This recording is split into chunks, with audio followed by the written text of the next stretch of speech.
Dinaan ko po muna sila dito mga kabayan. Ito po yung barangay hall po ng Bambaruto. At nagpa-assist muna kami dito para ho ay maayos yung problema po nila. Abangan nyo po. Nandun po sila ngayon sa loob. Abangan nyo po yung pag-uusap mga kabayan.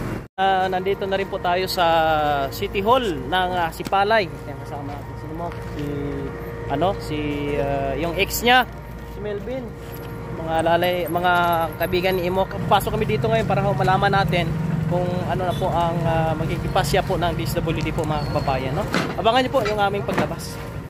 Ayan po mga kababayan, galing na kami doon sa DSWD at nag-uusap-usap na po. Ito po mga kababayan, no, napag-usapan at okay naman kay Imok na kung sakaling uuwi ay pwedeng madala talaga ni Lisel yung bata. Kaya sa ngayon kailangan mo nang hintayin po, no, request pa. Tawagan natin.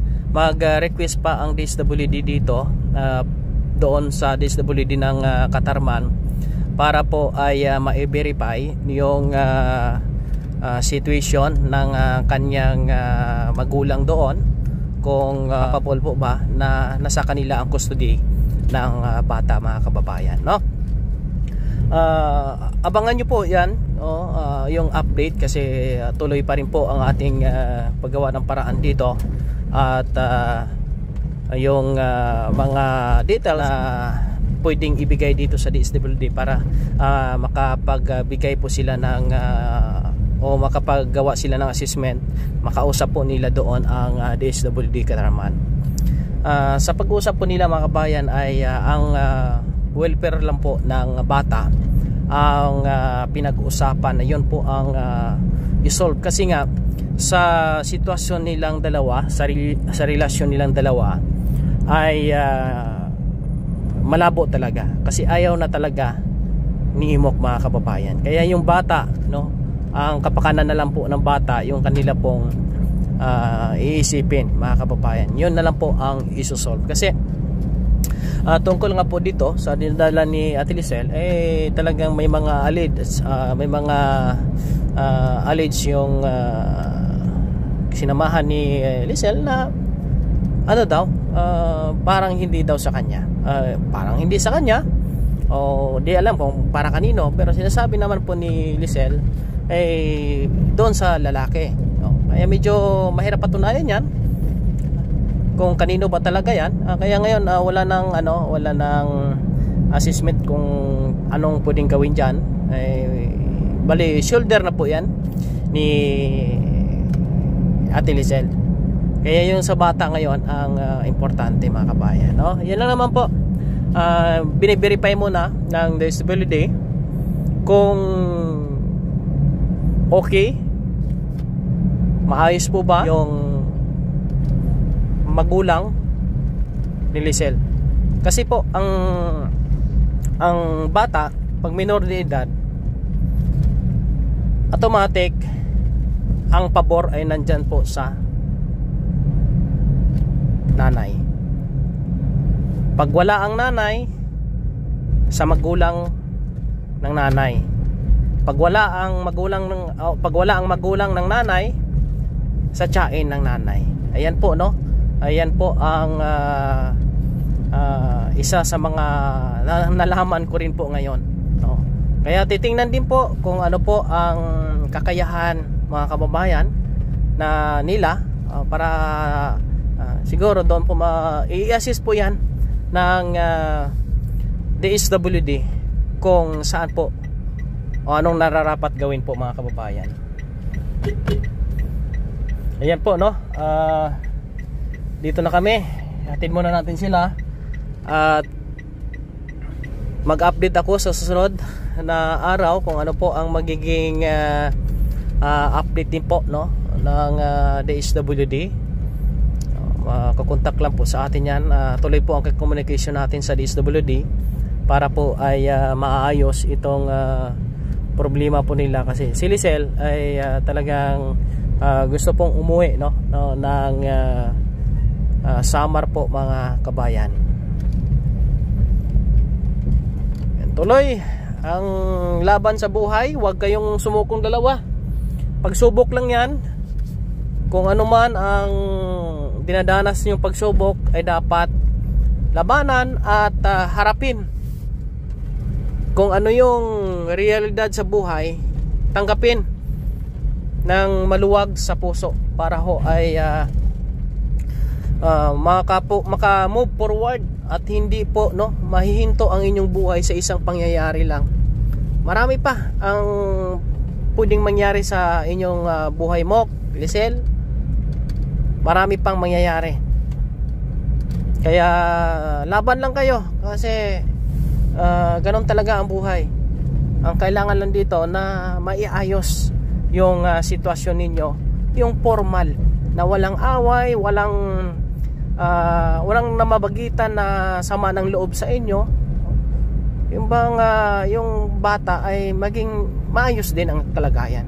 Nakakalungkot lang kasi yung bata, lalaki yan na wala magkalayo yung magulang o yung tatay, wala yung tatay, nasa malayong lugar, hindi magkasama ang nanay at tatay. Malungkot yan para sa isang bata. Pero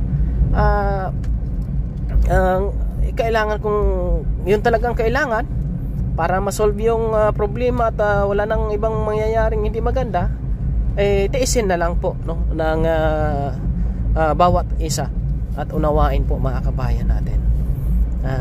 Ang buhay talaga ay ganon. Tanggapin po natin kung ano po ang magiging hatol o anong magiging sitwasyon po ng inyong problema. Mahalaga ay masolve yan, Mok. Huwag mawala ng pag-asa, laban lang, move forward mo lang yung sarili mo, panatag mo lang yung loob mo. At ikaw naman, Ate Lisel, alagaan mo yung sarili mo, yung dinadala mo, alagaan mo.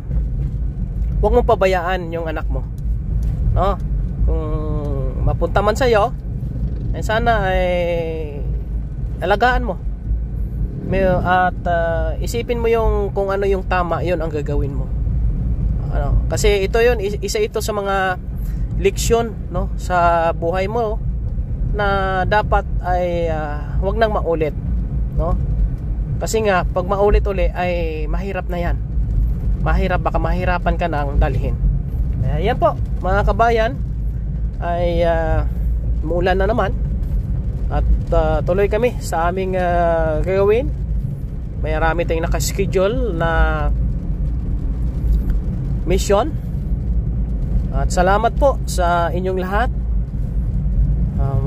Talagang merong batas po, mga kababayan. Marami po sa inyo ang ayaw na mangyari ng ganon. Pero kailangan natin respetuhin. Kasi ito, kung ano man ang decision, assessment ng DSWD, ay respetuhin natin. Kasi nga, sabi nga ng DSWD, kung hindi capable yung mag-asawa mag-alaga sa kanilang anak, ay kukunin nila yung anak. Sino ang mawawalan? Silang dalawa po ang mawawalan po, mga kababayan. Kaya ay sa mga magulang ay siguro isipin nyo lang yung ikakabuti po ng inyong mga anak. Marami ng mga magulang na naghiwalay, separated, pero maayos yung kanilang pagsasama dahil walang galit na nararamdaman na kahit sila ay nagkahiwalay, mga kabayan. Ang lahat ng problema ay merong solusyon mo yan, merong lunas po yan, kaya huwag mawala ng pag-asa, mga kabayan po natin. Shoutout po sa inyong lahat, sa ating mga kaibigan na walang sawang sumusuporta po sa mission po namin. Tuloy po tayo. God bless sa inyong lahat. Maulan-ulan dito ngayon sa may bahagi po ng Sipalay po mga kabayan po natin. Pauwi na kami mga kabayan at kasama natin si Mok ngayon dito sa bahay. Bali hintayin na lang po namin yung confirmation doon sa DSWD Katarman. Mok, bali i-verify muna ng DSWD. Opo. Kung pabol ba ang magulang ng nanay. Opo. Na alagaan si Joy. Ano ang nararamdaman mo ngayon? Nakabahan. Kinakabahan ka pa rin? Bakit ka kinakabahan? Kasi nga mawala na siya sa ngayon na kayo malayo na eh. Masakit. Talagang masakit para sa isang ama. Pero kung yan ang ikakatahimik ang buhay mo, kailangan tangkapin. Opo. Maitayo mo yung sarili mo. Pero wala pa namang desisyon eh. Opo. Wala pa namang desisyon kasi i-verify pa yan doon. Kung sakaling ang assessment ng DSWD doon sa pamilya ay hindi makikita nilang hindi okay, makikita nilang hindi kayang alagaan na maayos si Joy, talaga hindi madadala yan yung anak mo. Kaya hintayin pa rin natin yung next na assessment update kasi nga mag-uusap na yan yung DSWD Sipalay sa pagitan po ni Ma'am Ivy Galinero ay kanyang alamin doon sa Samar kung anong magiging assessment ng DSWD sa Samar. Ano lang, lakasan mo lang yung loob, gwapo-gwapo mo eh. Talaga? Di ba sabi mo, kaya iniwan ka dahil gwapo ka? Yung mga gwapo daw ang iniwan po mga kabayan. Pero wag kang dami nagmamahal sa'yo. Dami kang mga kaibigan. Kumbaga, marami kang taga-suporta. No? Mayroon kang kuya. Di ba? May Kuya Raymond ka. Maswerte ka dahil mayroon kang Kuya Raymond. No? Opo. Kaya lakas aming loob mo. Hindi ka nag-iisa at alalayan ka namin hanggang na makabangon ka, makatayo ka at maging okay yung buhay mo. Pag maging okay yung buhay mo, hahabulin ka ng anak mo. Hahabulin ka talaga. Kaya huwag ka mawala ng pag-asa. Kaya sa ngayon, tiwala lang sa Panginoon. Lakasan mo yung loob mo. At manalig ka sa iyong sarili. Huwag manghinaan. Ang ganda-ganda mong lalaki. Di ba? Opo. Okay. At least maging okay yung mapanatag yung isip mo ba? No? Kapag malaman mo na okay doon, na okay yung sitwasyon ng anak mo, mapanatag yung loob mo. Di ba? Opo. Kapag mayroon ka maibigay na suporta sa anak mo, bibigay ka. Para pagka laki niya, abot siya ng mga 8 years old, si Papa, binibigyan niya pa rin ako ng suporta. Hanapin ka ngayon, pupunta ako nung kay Papa. Ganon. Ang ganun posibleng mangyari dyan eh. Hanapin ka niyan eh. Ngayon kasi medyo mahirap lang ang sitwasyon mo talaga. Kailangan harapin kung ano yung kanong totoong natin, kalagayan sa buhay. At tanggapin natin ng luwag. Kasi kung di mo tanggapin yan, ma-stress ka niyan. Baka may madalhin kita nung kay doktor, mahirap yan. Kaya ayaw kong humantong sa ganyan, kaya pinapalakas namin yung loob mo. Laban lang. Sabi ko sa iyo, di ba? Pagka okay ka na, kulayan natin ng kulay blue yung buhok mo. Hala. Yung buhok ko.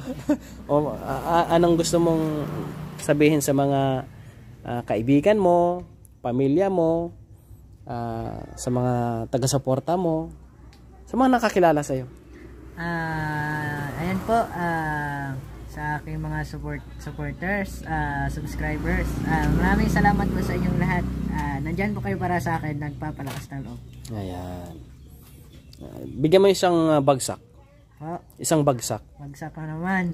Ayan. Malungkot no yan sila. Malungkot daw. Yung medyo naman, yung hindi man sila malungkot. Pero okay lang ang malungkot eh. Normal lang naman yan na may ang tao nalulungkot kapag merong naaalala. Sige. Bagsak ha? Oo, bagsak. Sige. Buong akala ko tayo hanggang dulo. Bakit ang pangako mo'y pinako mo? Hindi mo man lang pinaghinayangan ang pag-ibig nating sinimulan. Sana ay iyong pinaglaban ang mga sinabi mo na kahit tapis na tayong dalawa ang magmamahalan at tayong dalawa magpakailanman. Yun na po. Parang may hugot din mo, no? Huh? May hugot. Gawa mo talaga ng kanta na yan? Gawa mo yan? Hindi ho. Narinig ko lang yan. Ay, parang ikaw may gawa eh. Alam na alam mo eh. O talagang may hugot talaga. Narinig ko po yan. Maganda po yung kanta na yan. Kaso hindi pa buo eh. Okay, maganda. Ayos makabayan. Pero saludo tayo sa batang ito. Ano siya? Malakas na bata. Matibay. At yung mga nangyayari sa buhay niya, ay kinakaya niya po makabayan. Kaso hindi niya kaya. Siguro. Ito ngayon, baka nagpalaboy-laboy na ito eh. Pero ito, saludo tayo sa ganito. Kaya nandito kami, mga kaibigan niya, magpapalakas sa kanya na labanan yung hamon ng buhay. Pagsubok lang yan, hindi naman ibibigay siya ng Panginoon kung hindi mo kaya. Tama, niniwala ka no? Opo. Di ba? Kaya shoutout po sa mga followers namin, sa mga taga-suporta. Marami po sa inyo na talagang ang gusto nyo talaga ay yung bata ay hindi maalis kay Imok, pero wala tayong magagawa kung ano yung magiging desisyon ng DSWD po mga kababayan. Maraming salamat. Abangan nyo po yung mga mission po namin. Sama-sama natin si Imok at malay natin baka sa pag-iikot po namin makasagi si Imok ng isang makabihag sa kanyang puso. Ay hindi malaming mangyari, no? Lalo na kapag naging spotting, kulay blue yung buhok. Tapos yung damit, blue din. yung damit, blue. Yung pantalon, blue. Yung chinilas, blue. din. Yung mata, blue din. Tapos yung mga bahay na ginagawa natin, kulay blue din. Ano kaya na? Yung mga kabayan, bukas pupunta kami kay tatay yung gumagawa ng duyan. Ano tayo doon? Tapusin natin yung bahay niya. Apa. Kasi inintay pa naman natin yung update ng DSWD kung anong assessment po nila doon. Ayun no? Yung mga kabayan, maraming salamat po. At gwapong, di ba? Kayo po, di ba gwapo si Imok? Ang magsasabing hindi gwapo dito, ano natin? Anong gagawin natin? Yung mga magsasabing hindi ka gwapo, anong gagawin natin? Iwan. Pero alam ko na lahat sila ay nagagwapuhan sa'yo. Wow. Totoo Salamat yan. po sa inyo. Tapos mag-gym tayo. No? Mag-gym tayo para magkaroon ka ng yung malaki yung muscle mo. Magiging yung macho bla. Yung macho. Oo. Tapos magpa-check up din tayo. Pagdating merong magpi-pledge ng check up mo. Isa kong kaibigan pag nag-send siya ng panggastos natin pa sa check up, pupunta tayo doon, no, sa Bacolod o sa Kabangkalan kung saan yung merong pwede mapatingnan. Baka pwede magsalamin. O pagka nakasalamin ka na mo, yung salamin na grabe, ang gwapo, pang artistahin talagang dating nito ni Imok mo. No? Kulay. Kasi yung papa ko dati may mga sila, may mga bread ba yung. Kasi yung papa ko may pagka-Kastila. Kaya yung papa ko, tsaka yung papa din niya, yung papa niya may Kastila lahi. Pwede ito magsalamin, no?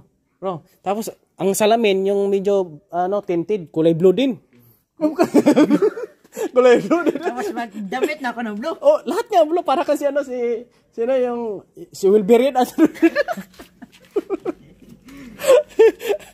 Pero abangan nyo mga kabayan. Tapos yung sasakyan, blue din. Yung blue. Bibili daw ito ng mga kabayan eh. Pinapanood mo kanina yung van na Mini. Yung mini van. Mura lang ngayon. Meron tag 150,000. Meron nga 100,000 eh. Malay mo. Makabili. Bago matapos ang taon or sa next year makabili ka ng minivan. Wala naman, may sponsor. Ayun, Malay mo, may service ka na. Meron kang driver. Meron. Ayan, si GR ang driver mo. Di ba? Tapos sama-sama tayo sa ganda ng magiging sitwasyon mo talaga. Kaya tapusin na muna natin itong yung problema mo. Kasi pag matapos na yan, maklear na yan, wala ka ng problema. Unti-untiin mo na yung ibangon yung sarili mo. Hanggang na tumibok uli yung puso mo. Wow. Batiin mo yung mga kausap mo sa Ayan, sa mga kausap ko sa aking messenger, isang magandang araw sa inyong lahat at mag-iingat po kayo. Ayan. Meron ka na bang napupusuan? Kaibigan po. Ayan! Minsan mga lalaki. Napupusuan mo lalaki? Hindi po. Barkada. Akala ko na ron. Kaya sa akin mga barkada dyan nasa Cavite, mag-iingat po kayo. Palagi po daw nila ako napapanood. Yan. Sa aking mga kasamahan dyan na marunong kumanta sa simbahan. Yan, mag-iingat po kayo. Hindi ko na kayo nakikita Bin mo, wag sila mag-alala. Okay ka lang. Opo. Mag-iingat po kayo. Na-miss ko na yung mga tinig nyo dyan. Yeah, sige. Pagka maging okay ka na, lahat ay magagawa mo na yan lahat mo. Maniwala ka. Magagawa mo lahat yan. Yung pangarap mo, mararating mo yan. Tiwala ka lang. Basta meron kang bulaklak na ganito, Mok. Anong tawag mo nito? Iwan, ng bulaklak. Hindi ko pa alam yung pangalan ng bulaklak Ano kaya yan? Gamot sa yan? Pusong sugatan. Yun. Tapos ito, Ayan. Mahal, nga tawag ni Sine?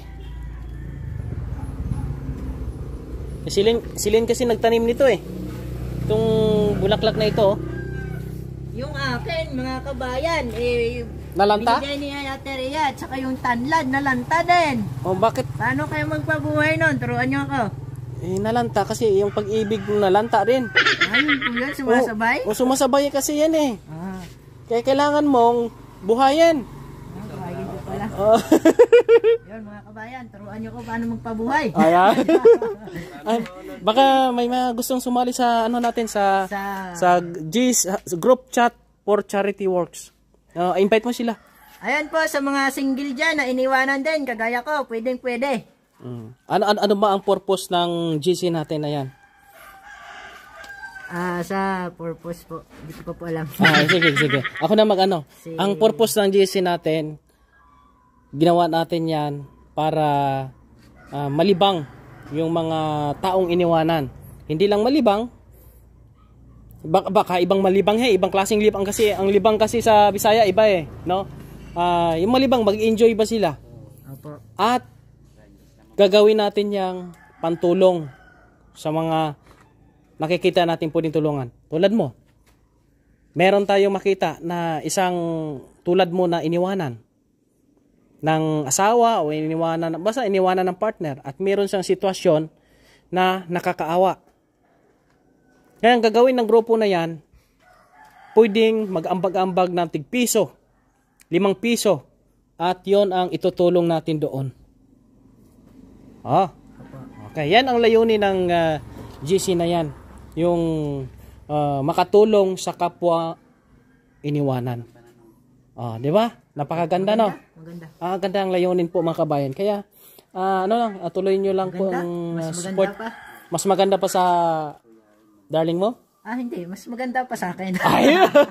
Mas maganda yung layunin yun po. Yun po yung gusto ko din. Yan. Mga ganyan. Kaya, mga kabayan, mga suggestion nyo ay ating pong pinapakinggan para ay kung tingin natin na may okay, makakatulong, mas maganda na may mga ganun. Di ba, no? Tumatawag na ang darling mo. Sagutin mo muna. Yan po mga kabayan. Maraming salamat. And God bless sa inyong lahat.